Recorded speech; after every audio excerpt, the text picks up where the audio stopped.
اعوذ باللہ من الشیطان الرجیم بسم اللہ الرحمن الرحیم الحمد للہ رب العالمین والصلاة والسلام علی سید المرسلین و خاتم النبیین اما بعد۔ صحیح بخاری باب کتاب التفسیر، حدیث نمبر 4965، اردو ترجمہ۔ ہم سے خالد بن یزید کابلی نے بیان کیا، انہوں نے کہا ہم سے اسرائیل نے بیان کیا، ان سے ابو اسحاق نے بیان کیا، ان سے ابو عبیدہ نے کہ میں نے حضرت عائشہ رضی اللہ عنہا سے اللہ تعالیٰ کے ارشاد انا اعطینا یعنی میں نے آپ کو کوثر عطا کیا ہے کے متعلق پوچھا تو انہوں نے بتلایا کہ یہ کوثر ایک نہر ہے جو تمہارے نبی صلی اللہ علیہ وسلم کو بخشی گئی ہے۔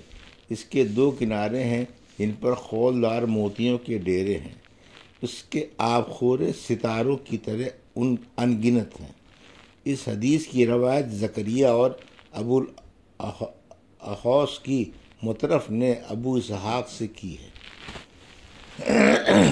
حدیث نمبر 4966، اردو ترجمہ۔ ہم سے یعقوب بن ابراہیم نے بیان کیا، انہوں نے کہا ہم سے حشیم نے بیان کیا، ان سے ابو بشر نے بیان کیا، ان سے سعید بن جبیر نے بیان کیا، اور ان سے حضرت عبداللہ بن عباس رضی اللہ عنہ نے کوثر کے متعلق کہ وہ خیر کثیر ہے جو اللہ تعالیٰ نے نبی کریم صلی اللہ علیہ وسلم کو دی ہے۔ ابو بشر نے بیان کیا کہ میں نے سعید بن جبیر سے عرض کیا کہ کیا لوگوں کا خیال ہے کہ اس سے جنت کی ایک نہر مراد ہے؟ سعید نے کہا کہ جنت کی نہر بھی اس خیر کثیر میں سے ایک ہے جو اللہ تعالیٰ نے حضور صلی اللہ علیہ وسلم کو دی ہے۔ حدیث نمبر 4967، اردو ترجمہ۔ سورہ کافرون کی تفسیر۔ کہا گیا ہے کہ لکم دینکم سے مراد کفر ہے اور ولی دین سے مراد اسلام ہے، دینی نہیں کہا کیونکہ آیات کا ختم نون پر ہوا ہے، اس لیے یہاں بھی یا کو حذف کر دیا، جیسے بولتے میں یہدین یشفین اوروں نے کہا کہ اب نہ تو میں تمہارے معبودوں کی عبادت کروں گا یعنی جن معبودوں کی تم اس وقت عبادت کرتے ہو، اور نہ میں تمہارا یہ دین اپنی باقی زندگی میں قبول کروں گا، اور نہ تم میرے معبود کی عبادت کرو گے۔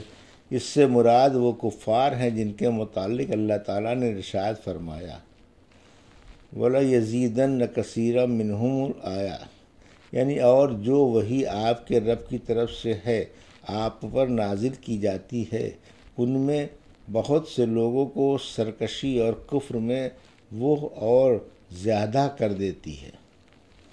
سورہ نصر کی تفسیر۔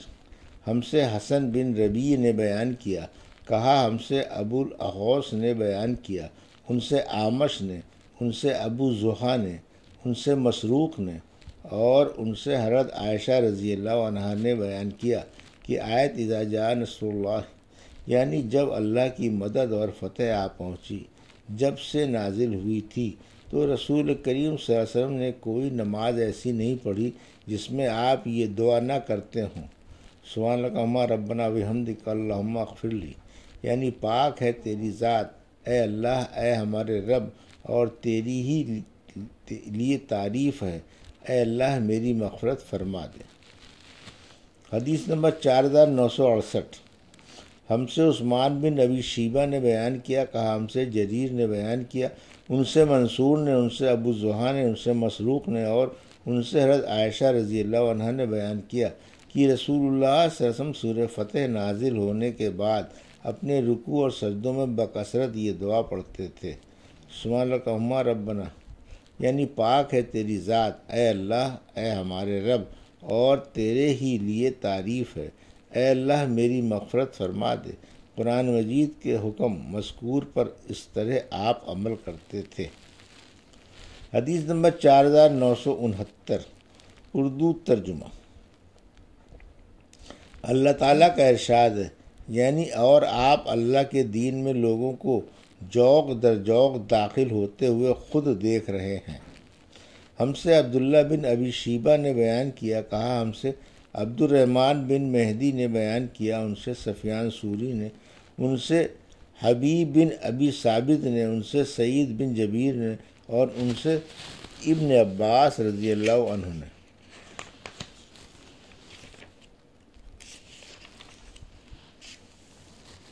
کہا حضرت عمر رضی اللہ عنہ نے بوڑھے بدری صحابہ سے اللہ تعالیٰ کے ارشاد اذا جاء نصر اللہ، یعنی جب اللہ کی مدد اور فتح آ پہنچی کے متعلق پوچھا، تو انہوں نے جواب دیا کہ اس سے اشارہ بہت سے شہروں اور ملکوں کے فتح ہونے کی طرف ہے۔ حضرت عمر رضی اللہ عنہ نے کہا ابن عباس رضی اللہ عنہ تمہارا کیا خیال ہے؟ حضرت ابن عباس رضی اللہ عنہ نے جواب دیا کہ اس میں آپ صلی اللہ علیہ وسلم کی وفات کی خبر یا ایک مثال ہے، گویا آپ صلی اللہ علیہ وسلم کی موت کی آپ صلی اللہ علیہ وسلم کو خبر دی گئی ہے۔ حدیث نمبر 4970 اردو ترجمہ۔ اللہ تعالیٰ کا ارشاد ہے، اے نبی اب تم اپنے رب کی حمد و ثنا بیان کیا کرو اور اس سے بخشش چاہو، بے شک وہ بڑا توبہ قبول کرنے والا ہے۔ تواب کے معنی بندوں کو توبہ قبول کرنے والا، بندوں کی توبہ قبول کرنے والا۔ آدمیوں میں تو اب اسے کہیں گے جو گناہ سے توبہ کرے، آدمیوں میں تواب اسے کہیں گے جو گناہ سے توبہ کرے۔ ہم سے موسیٰ بن اسماعیل نے بیان کیا، کہا ہم سے ابو عوانہ نے بیان کیا، ان سے ابو بشر نے، ان سے سعید بن جبیر نے، اور ان سے حضرت ابن عباس رضی اللہ عنہ نے بیان کیا کہ عمر بن خطاب رضی اللہ عنہ نے مجھے بوڑھے بدری صحابی کے ساتھ مجلس میں بٹھاتے تھے۔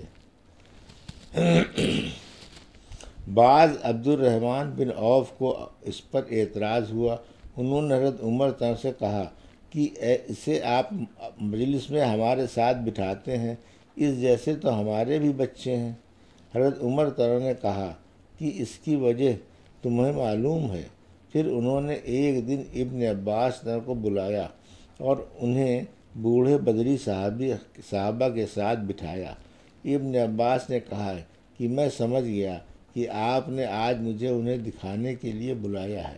پھر ان سے پوچھا اللہ تعالیٰ کے اس ارشاد کے متعلق تمہارا کیا خیال ہے؟ اذا جاء نصر اللہ والفتح، یعنی جب اللہ کی مدد اور فتح آ پہنچی۔ بعض لوگوں نے کہا جب ہمیں مدد اور فتح حاصل ہوئی تو اللہ کی حمد اور اس سے استغفار کا ہمیں آیت میں حکم دیا گیا ہے۔ کچھ لوگ خاموش رہے اور کوئی جواب نہیں دیا۔ پھر آپ نے مجھ سے پوچھا، ابن عباس نے کہا کیا تمہارا بھی یہی خیال ہے؟ پوچھا ابن عباس کیا تمہارا بھی یہی خیال ہے؟ میں نے عرض کیا کہ نہیں۔ پوچھا پھر تمہاری کیا رائے ہے؟ میں نے عرض کیا کہ اس میں رسول اللہ صلی اللہ علیہ وسلم کی وفات کی طرف اشارہ ہے۔ اللہ تعالیٰ نے صلی اللہ علیہ وسلم کو یہی چیز بتائی ہے اور فرمایا کہ جب اللہ کی مدد اور فتح آ پہنچی، یعنی پھر یہ آپ کی وفات کی علامت ہے۔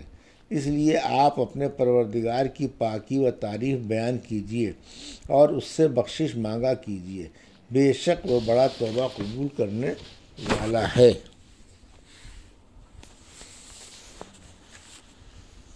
یہ تھی صحیح بخاری باب کتاب التفسیر کی حدیث نمبر 4965 سے 4970 کا اردو ترجمہ جو ابھی آپ نے سماعت فرمایا۔